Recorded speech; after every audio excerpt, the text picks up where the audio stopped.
siinä ottelussa taisi olla myös ainoa laukaus kohti maalia kumpilta koko pelissä.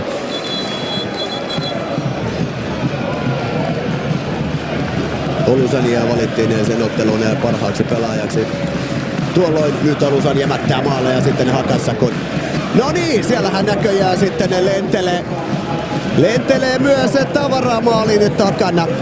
Sitten HJK kannattajien tähän mielenilmeykseen liittyy näköjään myös sitten tämmönen toisenlainen koreografia. Kuunnellaan mitä he laulaa.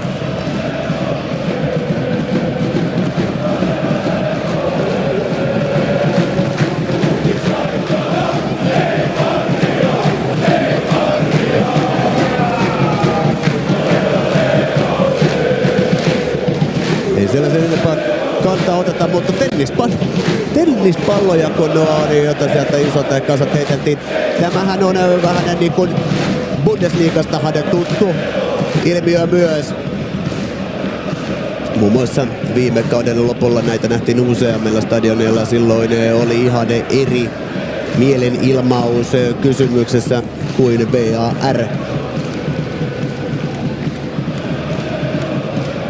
Mutta tällä tavalla sitten saatiin ottelu alkamisajankohtaa vähän viivästettyä sitten entisestään.